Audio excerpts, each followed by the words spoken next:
Now our first disorder is ADHD। ठीक है, मैंने इसकी आपको पहले फुल फॉर्म पहले ही बताई है, attention deficit hyper activity disorder.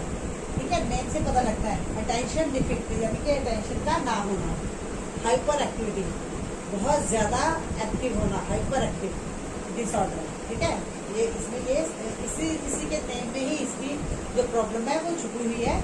जैसे देखिए, it is the most commonly diagnosed mental disorder of children. ये बच्चों में मोस्टली कॉमनली पाया जाता है ये ADHD, खासकर तब जब स्कूल के स्टार्टिंग ईयर्स होते हैं, जब वो एडमिशन लेता है। ठीक है, उन्हीं दिनों खासकर children with ADHD may be hyperactive and unable to control their impulses or they may have trouble paying attention। जिन बच्चों में ये डिसऑर्डर होता है वो बहुत ज़्यादा हाइपर एक्टिव होते हैं, यानी कि एक जगह पे टिक के बैठने वाले नहीं होते हैं। वो अपने इमोशंस के, अपने इम्पल्सिस के ऊपर, अपने माइंड के ऊपर उनका ज़्यादा कंट्रोल नहीं रहता है, यानी कि वो यहाँ से एक जगह से दूसरी जगह हिलते जुलते रहते हैं या दूसरों को भी डिस्टर्ब करते हैं, दूसरों की अटेंशन अपनी तरफ करने की कोशिश करते हैं। एंड कहते they may have trouble paying attention, अगर कोई कुछ उसको समझा रहा है तो वो उस चीज़ के ऊपर है ज़्यादा ध्यान अपना नहीं लगा पाता। ठीक है, यानी कि एक तरह से अटेंशन डिफिक्ट होती रहती है उसके बीच में, उसको ट्रबल यानी कि मुश्किल आती है अटेंशन लगाने में। ठीक है, तो ADHD की पहचान है। तो इसके सिम्टम्स देखो, इसी में ही इसके सिम्टम्स आ सकते हैं। सेल्फ फोकस बिहेवियर, यानी कि उसका सिर्फ अपने आप, अपने ऊपर ही यानी कि फोकस होता है, उसको ये नहीं पता लगता है कि उसकी वजह से दूसरों को भी प्रॉब्लम है वो हो रही है। ठीक है, तो सेल्फ फोकस बिहेवियर इसमें क्या है कि वो थोड़ी देर के बाद उसमें कुछ ऐसी हरकत कर देता है जिसकी वजह से दूसरों का ध्यान उसकी तरफ है वो जाता है। ठीक है, फिक्सडनेस है, अगर कोई उसको समझा रहा है, कुछ उसको समझाने की कोशिश कर रहा है तो वो उसके हाथों में, उसके पैरों में किसी न किसी तरह की कोई हरकत है आपको देखने को मिलेगी। ठीक है, या तो वो अपने हाथ है पैर ना हिला रहा होगा। ठीक है, फुट है, फुट उसके प्रॉपरली है जमीन के ऊपर नहीं, यानी कि पैर हिला रहा है, पैर कभी इधर उठा रहा है कभी उधर उठा रहा है, यानी कि उसकी बॉडी है वो एक प्रॉपर पोजिशन में नहीं नजर आएगी। लैक ऑफ फोकस, नेचुरली उसका फोकस है उस बात के ऊपर नहीं रहेगा। फॉर एग्जाम्पल, अगर किसी को पढ़ा रहा है तो वो थोड़ी देर के लिए ध्यान देगा, लेकिन थोड़ी देर के बाद है उसका जो फोकस है वहाँ से वो हट जाएगा, लैक ऑफ फोकस होता है। अनफिनिश्ड टास्क, यानी कि जैसे बताया कि फोकस नहीं करता है ज़्यादा देर के लिए, उसके जो काम है वो अधूरे ही होते हैं मोस्टली। स्टार्टिंग में तो वो स्टार्ट कर लेता है, लेकिन बीच में वो अपने काम है अधूरे छोड़ देता है। ठीक है, मिस्टेक्स बहुत सारी करता है, गलती बहुत सारी, उसका रीज़न है लैक ऑफ फोकस, कि उसका ध्यान केंद्रित नहीं होता है, इसके कारण वो हर काम में गलती करता है। ठीक है, अपनी डेली रूटीन की ड्यूटीज़ को भूल जाना। ठीक है, डे ड्रीमर, दिन में सपने देखना प्रॉपर्ली। ठीक है, तो ये दिन में सपने देखना हो गया, डेली रूटीन के काम अपने भूल जाना है। ठीक है, और बहुत कम ध्यान लगाना है, ये उसके एक तरह से सिम्टम्स हैं। ठीक है, ये सारे आपने इसको 2 लाइन्स में डिफाइन कर देना है। ओके, आगे है कॉजेज, इसके पीछे रीजंस क्या है। एक तो जेनेटिक रीजन, जो उसको उसके माता पिता के वजह से उसको उसके अंदर है, जेनेटिक्स के हेरिडिटी के कारण ही उसके अंदर है वो आ गई है। दूसरा है एनवायरमेंटल, उसकी परवरिश है, वो कैसे माहौल में हुई, उसको माहौल कैसा मिला हुआ है। ठीक है, घर का वातावरण कैसा है, जहाँ वो रहता है, मोस्टली जहाँ वो टाइम स्पेंड करता है उसका माहौल कैसा दिया गया है, उसको किस तरह से उसकी परवरिश हुई है, वो उसका मेनली रीज़न माना जाता है। स्मोकिंग एंड अल्कोहल में अगर वो एक तरह से ड्रग एडिक्ट है तो उसमें भी हमारी मेंटल कैपेसिटी के ऊपर इफेक्ट है, उस चीज़ का पड़ता ही पड़ता है। ब्रेन इंजरी, दिमाग के ऊपर कोई शोल्डर से हमारे सबके ऊपर चोट लगी जिसमें हमारा डायरेक्ट कनेक्शन ब्रेन से हो गया है, जिसमें हमारी जो ब्रेन की है वो प्रॉपरली है, एक तरह से कॉम्बिनेशन नहीं कर पाता हमारी बॉडी के साथ है, तो वो भी एक रीज़न है, वो माना जा सकता है। अगर देखा जाए तो बेटा हर एक डिसऑर्डर में हम यही मोस्टली है जो कॉजेज है वो डिफाइन कर सकते हैं। तो कॉजेज आपने मोस्टली यही रखने हैं और इन्हीं को रिलेट करके आपने अपनी डिसऑर्डर से है वो रिलेट कर देने हैं इसको। सिम्टम्स आपके थोड़े बहुत चेंज है वो होते रहेंगे हर एक डिसऑर्डर पे। ठीक है, तो ADHD में attention deficit hyper activity disorder है, जिसमें बच्चे की अटेंशन है वो ज़्यादा देर तक है वो नहीं रखती है, वो ज़्यादा हाइपर एक्टिव रहता है, उसमें वो एनर्जेटिक बहुत होता है, लेकिन उसका ध्यान ज़्यादा अच्छी बातों की ओर वो नहीं रखता, मोस्टली दूसरों का ध्यान अपने तक केंद्रित करने की वो कोशिश करता है, यानी कि अपने फ्रेंड्स के लिए, अपने टीचर्स के लिए वो एक तरह का परेशानी का कारण है वो बन सकता है। तो आपने ये प्रॉपर्ली इसकी डेफिनेशन लर्न कर रहे, सिम्टम और कॉजेज लर्न कर रहे हो, we can define your words also. Now come to the next disorder.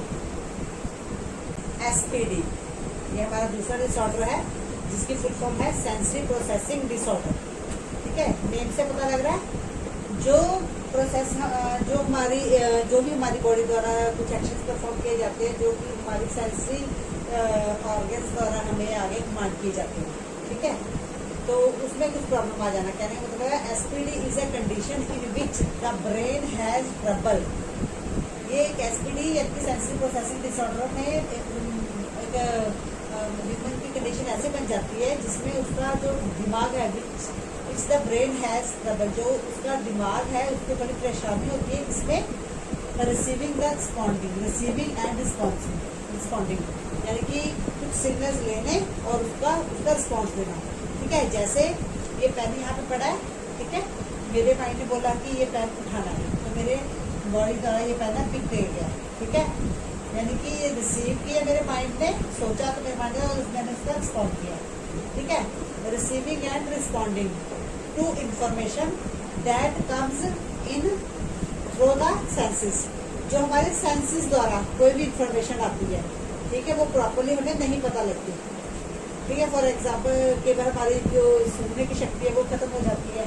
ठीक है, और क्या है, जैसे एग्जाम्पल कुछ कई बार कहता है कि अगर हम बोर्ड के ऊपर चौक के साथ लिखते हैं तो उसकी जो आवाज़ है हमें अच्छी नहीं लगती है। अगर बाहर पेड़ के पत्ते हिल रहे हैं उसकी आवाज़ से हमें थोड़ी परेशानी महसूस होती है, लाउड म्यूजिक से हमें परेशानी बहुत होती है।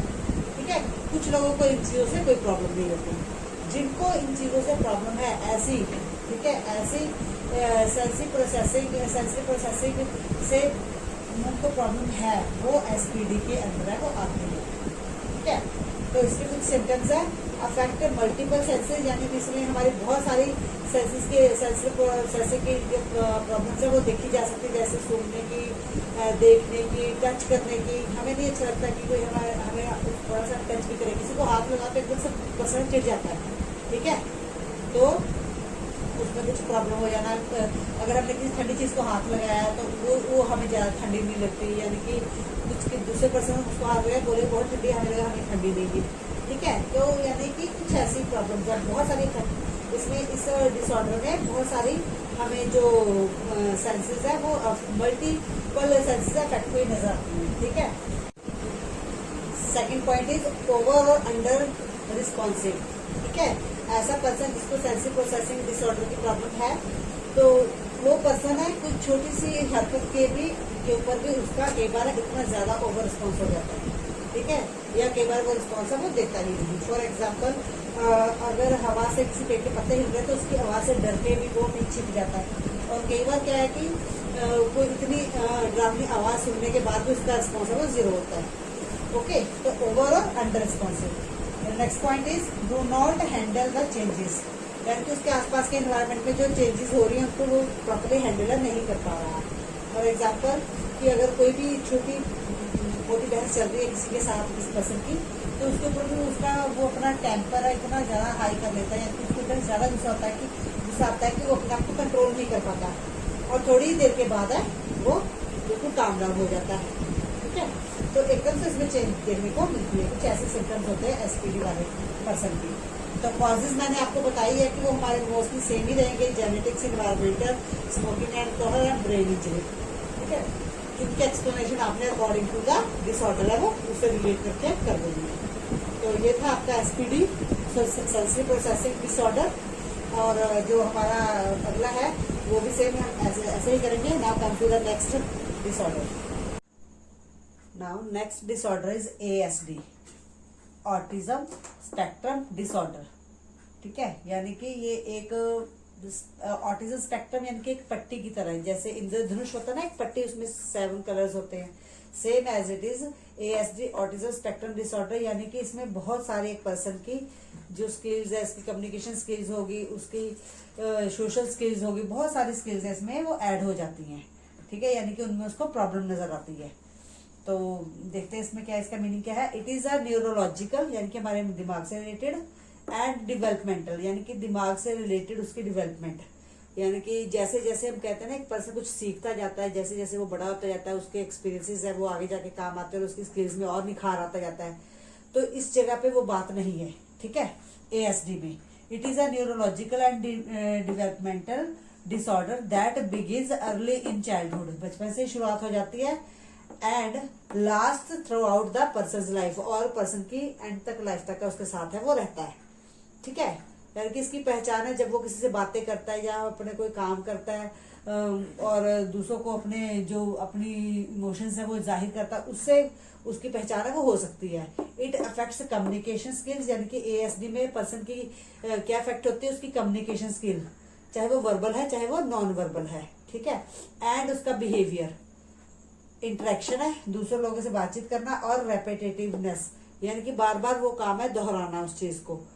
ठीक है, जब तक वो सेटिस्फाइड नहीं होता, यानी कि वो अनसेटिस्फाइड ही रहता है, जिसकी वजह से वो रेपिटेटिवनेस है उसके अंदर है वो देखी जा सकती है। तो ये एएसडी है, ऑटिज्म स्पेक्ट्रम डिसऑर्डर। ठीक है, मेनली ये दोनों, यानी कि इस एएसडी में मेनली दो ही रीजंस देखे जा सकते हैं। एक तो उसकी कम्युनिकेशन स्किल है वो इफेक्ट होती है, और दूसरा उसके बिहेवियर इफेक्ट होता है।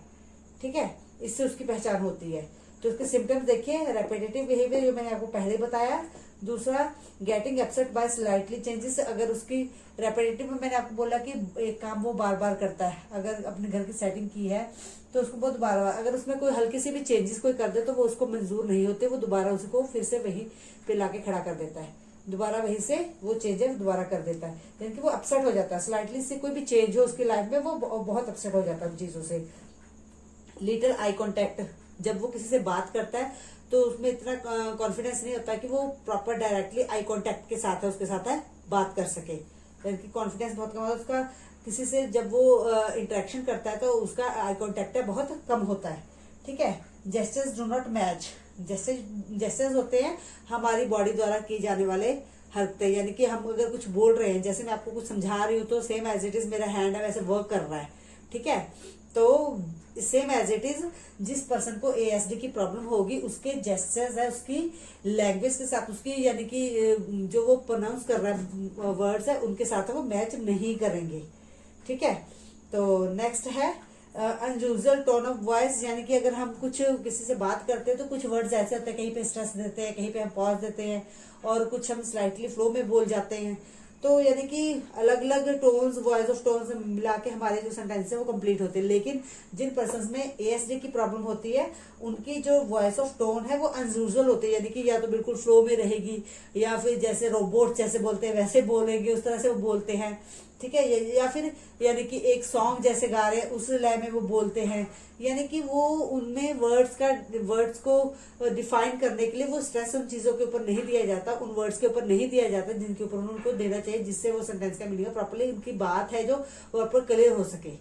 ठीक है, तो अनयूजुअल टोन ऑफ वॉइस हमें देखने को मिलती है। ठीक है, ये है उनके सिम्टम्स एएसडी के, ऑटिज्म स्पेक्ट्रम डिसऑर्डर के। तो आगे कॉजेज है, कॉजेज सेम ही है, जेनेटिक है, एनवायरमेंटल है, स्मोकिंग है, अल्कोहल है, और ब्रेन इंजरी है। तो आपने इन कॉजेज को डिफाइन करना है एएसडी के हिसाब से। ठीक है, तो now come to the next disorder.